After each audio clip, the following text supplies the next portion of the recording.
أعوذ بالله من الشيطان الرجيم. بسم الله الرحمن الرحيم. اليوم أحل لكم الطيبات وطعام الذين أوتوا الكتاب حل لكم وطعامكم حل لهم والمحصنات من المؤمنات والمحصنات من الذين أوتوا الكتاب من قبلكم إذا آتيتموهن أجورهن محسنين غير مسافحين ولا متخذي أخدان ومن يكفر بالإيمان فقد حبط عمله وهو في الآخرة من الخاسرين. یہ سورہ مائدہ کی 5ویں آیت کریمہ ہے. اس آیت کریمہ میں اللہ تبارک و تعالی نے 2 حکم خاص طور سے بیان فرمایا ہے. ایک حکم یہ ہے کہ جو اہل کتاب ہیں یعنی یہود و نصارہ، ان کا ذبیحہ تمہارے لیے حلال اور جائز ہے، اسی طرح تمہارا ذبیحہ ان کے لیے حلال اور جائز ہے. دوسرا حکم یہ بیان کیا ہے کہ یہود و نصارہ کی جو خواتین ہیں ان سے تمہارا نکاح جائز ہے، حلال ہے، ان سے نکاح کیا جا سکتا ہے اگر کوئی خارجی فتنے کا اندیشہ نہ ہو. ترجمہ آیت کریمہ کا یہ ہے کہ آج تمہارے لیے پاکیزہ چیزیں حلال کر دی گئی ہیں، اور جن لوگوں کو تم سے پہلے کتاب دی گئی تھی ان کا کھانا بھی تمہارے لیے حلال ہے اور تمہارا کھانا ان کے لیے حلال ہے. نیز مومنوں میں سے پاک دامن عورتیں بھی اور ان لوگوں میں سے پاک دامن عورتیں بھی حلال ہیں جن کو تم سے پہلے کتاب دی گئی تھی، جبکہ تم نے ان کو نکاح کی حفاظت میں لانے کے لیے ان کے مہر دے دیے ہوں. نہ تو بغیر نکاح کے ہوس نکالنا مقصود ہو اور نہ خفیہ آشنائی پیدا کرنا مقصود ہو. اور جو شخص ایمان سے انکار کرے اس کا سارا کیا دھرا غارت ہو جائے گا اور آخرت میں اس کا شمار خسارہ اٹھانے والوں میں ہوگا. اہل کتاب چونکہ جانور کو ذبح کرنے میں انہی شرائط کو ملحوظ رکھتے تھے جو اسلامی شریعت نے مقرر کیا ہے، بخلاف دوسرے غیر مسلموں کے. یہود و نصارہ یہ آسمانی کتابوں کے، اللہ کی وحدانیت کے، مرنے کے بعد اٹھائے جانے کے، قیامت کے، جزا اور سزا کے، جنت اور جہنم، ان تمام چیزوں کو وہ مانتے ہیں. اس لیے اللہ تبارک و تعالی نے دوسرے غیر مسلموں سے ان اہل کتاب کو ممتاز کر دیا ہے. اہل کتاب کے ذبیحے کو جائز قرار دیا گیا ہے، لیکن یہاں اہل کتاب سے وہ مراد ہیں جو واقعتاً اہل کتاب ہوں، نہ کہ وہ حضرات جو مردم شماری میں تو اہل کتاب شمار کیے جاتے ہیں لیکن حقیقتاً وہ اہل کتاب نہیں ہیں. نہ تو وہ اللہ کو مانتے ہیں، نہ ہی تورات اور انجیل کو مانتے ہیں، نہ ہی وہ حضرت موسیٰ علیہ السلام اور عیسیٰ علیہ السلام کو یا اور جو انبیاء آئے ان کو رسول مانتے ہیں. نہ قیامت کے وہ قائل ہیں، نہ جزا سزا کے قائل ہیں، نہ مرنے کے بعد دوبارہ اٹھائے جانے کے قائل ہیں. لیکن انہیں دنیا یہود و نصارہ جانتی ہے کہ یہ یہودی ہیں، خاندانی ہیں، تو وہ مراد نہیں ہے، بلکہ واقعتاً ان کا عقیدہ تورات پر موجود ہو، انجیل پر موجود ہو، اسی طرح وہ قیامت کے بھی قائل ہوں، نبوت و رسالت کی بھی تصدیق کرنے والے ہوں، جنت اور جہنم کا یقین اور تصور ان کے ذہن و دماغ میں ہو. تب یہ اہل کتاب ایسے ہیں کہ ان کا ذبیحہ حلال ہے. لیکن جو حضرات صرف مردم شماری میں خاندانی اعتبار سے وہ ایک یہودی نسل سے چلے آ رہے ہیں، لیکن ان کا عقیدہ موجودہ تورات یا انجیل پر نہیں ہے، نبیوں کی رسالت پر نہیں ہے، قیامت پر نہیں ہے، تو ان کا ذبیحہ حلال نہیں ہے. اور آج جنہیں ہم اور آپ نصارہ کہتے ہیں، نصارہ میں اکثریت انہی حضرات کی ہے جنہیں دہریہ کہا جاتا ہے، یعنی لا مذہب لوگوں کا ایک ٹولہ ہے. ان کا ذبیحہ حلال اور جائز نہیں ہے. اب اہل کتاب جو واقعتاً اہل کتاب ہیں ان کے ذبیحے کو جو اسلام نے شرائط بیان کیے ہیں ان شرطوں کے ساتھ اگر وہ حضرات انجام دے رہے ہیں تو اس کا استعمال کر لینا اور اس کے کھا لینے میں کوئی قباحت نہیں ہے. پہلی شرط یہ اہل کتاب کا ذبح کیا ہوا جانور ان جانوروں میں سے ہو جس کو قرآن و حدیث میں جائز قرار دیا ہو، یعنی اگر اہل کتاب کا ذبیحہ ان جانوروں میں سے ہے جو مسلمانوں کے لیے قرآن و سنت کی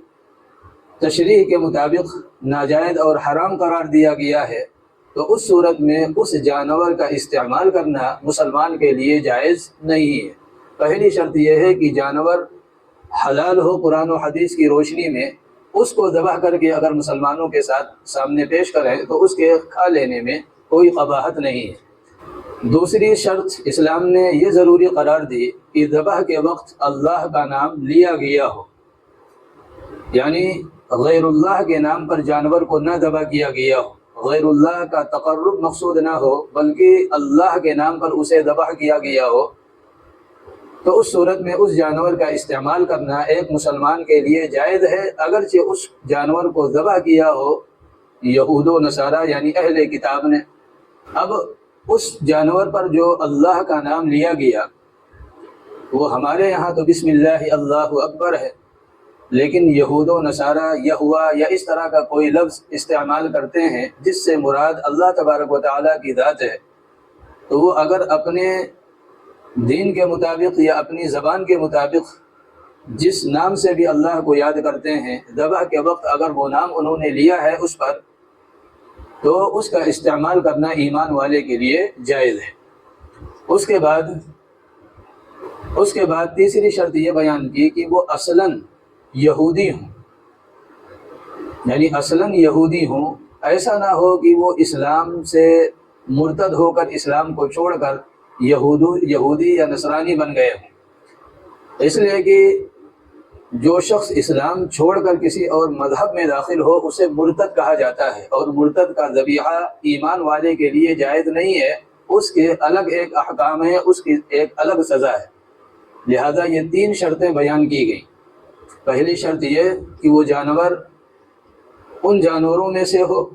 جو قرآن و حدیث کی روشنی میں جائز ہو اور حلال ہو۔ اب اس جانور کو اگر اہل کتاب ذبح کر کے مسلمانوں کو دیں تو اس کا استعمال کرنا جائز ہے۔ دوسری شرط یہ لازم قرار دی کہ اس پر غیر اللہ کا نام نہ لیا گیا ہو بلکہ اللہ کا نام لیا گیا ہو،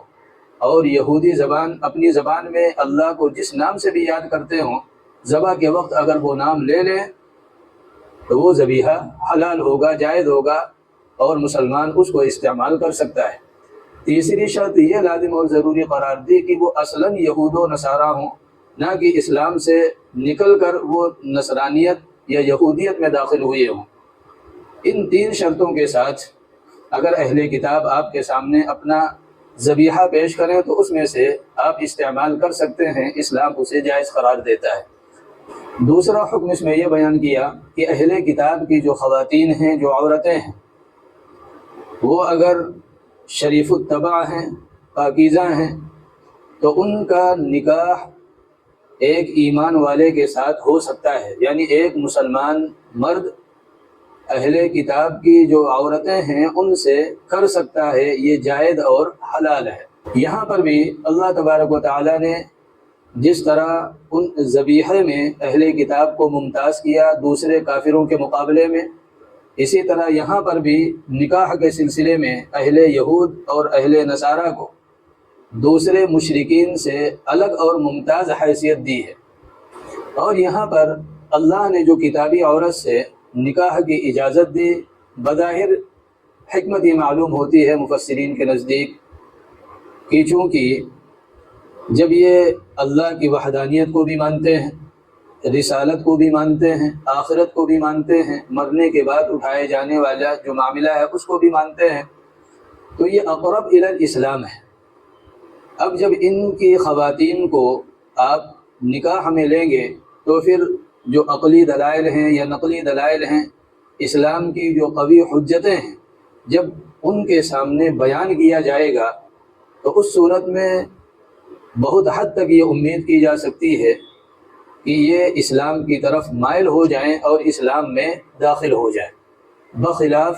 اس کے کہ ایک مسلمان عورت اہل کتاب سے شادی کرے۔ یہاں حلت اللہ نے جو بیان کی ہے وہ یک طرفہ ہے، اور ذبیحے میں جو حلت بیان کی ہے وہ دو طرفہ ہے، یعنی اہل کتاب اگر ذبیحہ آپ کو کھلائیں وہ اپنا تو آپ استعمال کر سکتے ہیں، آپ کے لیے جائز ہے، اور اگر آپ انہیں کھلائیں تو وہ استعمال کر سکتے ہیں، ان کے لیے جائز ہے۔ لیکن نکاح میں یہ دو طرفہ نہیں ہے، بلکہ ان کی جو خواتین ہیں وہ مسلمان کے نکاح میں آ سکتی ہیں، مسلمان ان سے نکاح کر سکتا ہے، لیکن ایک مسلمان عورت کا نکاح کسی کتابی مرد سے یعنی یہودی یا نصرانی سے نہیں ہو سکتا، بخلاف مشرکہ عورتوں کی کہ وہاں شرک، بت پرستی، اسی طرح اسلام سے غیر درجہ بعد اور منافرت، ان وجوہات کی بنا پر اگر کوئی شخص کسی مشرکہ سے نکاح کرے تو اس صورت میں میاں بیوی کے درمیان جو اتحاد و اتفاق ہے، جو پیار و محبت کی فضا ہونی چاہیے، جو ہمدردی اور غم گساری کا معاملہ ہونا چاہیے، وہ نہیں ہو سکتا۔ اگر ہے تو وہ منافقت ہے، وہ محبت نہیں ہے۔ لہذا اہل کتاب کی خواتین سے نکاح کو جائز قرار دیا، اس لیے کہ وہ قریب ہیں، اللہ کو مانتی ہیں، رسالت کو مانتی ہیں، تو اس صورت میں یہ امید ہے کہ جب ان کے سامنے دلائل پیش کیے جائیں گے، انہیں اسلام کی حقانیت سمجھائی جائے گی، آپ صلی اللہ علیہ وسلم کی رسالت پر دلائل قائم کیے جائیں گے، تو یہ مان لیں گی، تسلیم کر لیں گی۔ لہذا وہ ایک نچلی حالت سے ایک اچھی حالت میں آئیں گی، حق کی طرف آئیں گی، باطل کو ترک کر دیں گی، لہذا یہاں اجازت دی گئی۔ لیکن اس کے بخلاف اگر ایک ایمان والی عورت کسی اہل کتاب سے شادی کرے، اس کی اجازت نہیں دی گئی، اس لیے کہ اس میں یہ قوی اندیشہ ہے کہ یہ اپنے ایمان کو خراب کر بیٹھے گی، اپنی آخرت کو تباہ و برباد کر دے گی، اس لیے کہ عورتیں فطرتاً اور عقلاً یہ کمزور بنائی گئی ہیں اور یہ شوہر کے تابع ہوا کرتی ہیں، تو شوہر کی متابعت اور اس کے تابع داری میں یہ قوی اندیشہ ہے اور کہ یہ شوہر سے پیار و محبت کی بنیاد پر اپنے ایمان کو خراب کر بیٹھیں، اس لیے اس کی اجازت نہیں دی گئی۔ یہاں دو چیزیں اللہ تبارک و تعالیٰ نے بیان کی، ایک اہل کتاب کا ذبیحہ اور دوسرا اہل کتاب کی جو خواتین ہیں ان سے نکاح، یہ دونوں چیزیں جائز قرار دی گئی ہیں، بخلاف اور مشرکوں کے جو بتوں کو پوجنے والے ہوں یا آگ کے پجاری ہوں یا کسی اور چیز کے پجاری ہوں، جن کے یہاں کوئی آسمانی کتاب نہ ہو، تو پھر ان کو الگ کر دیا گیا۔ لیکن یہ جو بیان کیا گیا ہے یہ فرق اور یہ امتیاز صرف دنیاوی اعتبار سے ہے، یعنی دنیا میں ان کو ایک ممتاز حیثیت حاصل ہے بخلاف دوسرے مشرکوں کے، لیکن آخرت میں یہ تمام ایک جیسے ہوں گے، ان کے جتنے بھی اعمال ہیں وہ اکارت اور برباد ہو جائیں گے۔ اس کے علاوہ یہاں جو حکم بیان کیا گیا ہے یہ ترغیب مقصود نہیں ہے، بلکہ ان کی حلت کو بیان کیا گیا ہے کہ مسئلے کی روح سے یہ چیزیں حلال اور جائز ہیں، لیکن اس کی ترغیب نہیں دی گئی۔ اسی لیے اگر اہل کتاب کی جو خواتین ہیں ان سے نکاح کرنے میں کوئی خارجی فتنے کا اندیشہ ہو تو اس صورت میں اس خارجی فتنے سے بچنے کے لیے ان کی ممانعت ہوگی، انہیں ناجائز قرار دیا جائے گا۔ سیدنا حضرت ابو بکر صدیق رضی اللہ تعالیٰ عنہ کے دور میں یہ معاملہ چلا کہ مسلمان جہاں پر بھی جاتے وہاں اہل کتاب کی جو خواتین تھیں ان سے نکاح کر لیتے، لیکن جب سیدنا حضرت عمر رضی اللہ تعالیٰ عنہ کے دور اقتدار میں اسلام کا دائرہ وسیع ہوا اور عالم میں اسلام پھیلنا شروع ہوا، اور جہاں اب یہ مسلمان جا رہے ہیں وہاں اکثریت اہل کتاب کی تھی، یہود و نصارہ کی، تو حضرت عمر رضی اللہ تعالیٰ عنہ کو یہ اندیشہ ہوا کہ یہ جو ابھی مسلمان ہو رہے ہیں یہ ابھی نئے نئے ہیں اور اکثریت وہاں پر ان لوگوں کی ہے جو اہل کتاب ہیں، تو اگر ان کی خواتین ان نئے نو مسلم مردوں نو مسلم ایمان والوں کے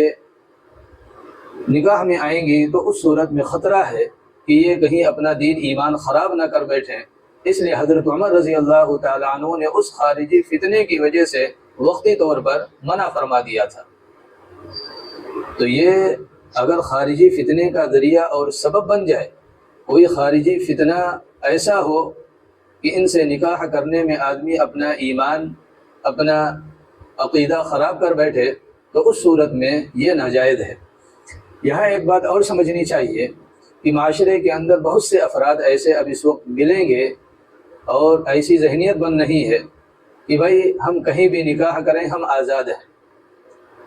یعنی ہیں تو مسلمان، کلمہ گو ہیں، نماز روزہ بھی رکھتے ہیں، لیکن شادی کی ہے کسی بت پرست خواتین سے۔ تو یہاں جو اسلام نے جائز قرار دیا ہے وہ صرف اہل کتاب سے جائز قرار دیا ہے کہ ان کی خواتین سے تم نکاح کر سکتے ہو، لیکن بت پرست، آتش پرست، حجر یا شجر پرست ان خواتین سے نکاح کو کبھی بھی کسی دور میں بھی حلال نہیں قرار دیا گیا۔ شریعت نے شروع ہی میں ان پر پابندی لگا دی، وَلَا تَنْكِحُوا الْمُشْرِكَاتِ حَتَّى يُؤْمِنْ وَلَأَمَةٌ مُؤْمِنَةٌ خَيْرٌ مِّن مُشْرِكَةٍ وَلَوْ أَعْجَبَتْكُمْ، یعنی ان کا جو حسن و جمال ہے وہ تمہیں کتنا ہی اچھا لگے، وہ کتنے ہی خوبصورت اور اسمارٹ دکھیں، لیکن چونکہ ایمان نہیں ہے، یہ اللہ کو نہیں مانتے، یہ رسالت کو تسلیم نہیں کرتے، یہ مرنے کے بعد جو زندگی ہے اس کو نہیں مانتے، اسی طرح یہ حلال و حرام کے پابند نہیں ہے، یہ جائز و ناجائز کو نہیں مانتے۔ لہذا ایسے لوگوں سے جو لوگ نکاح کر رہے ہیں وہ یہ جان لیں کہ وہ سرے سے نکاح ہی نہیں، بلکہ اسی طرح کل قیامت کے دن یہ بندہ جس نے ایمان کی حالت میں کسی غیر ایمان والی سے جو اہل کتاب کے علاوہ ہے نکاح کیا ہے، وہ زانیوں کی صف میں لا کر کھڑا کیا جائے گا۔ اللہ تبارک و تعالی ہم سب کو کہنے سننے سے زیادہ عمل کی توفیق دے۔ وآخر دعوانا ان الحمد للہ رب العالمین۔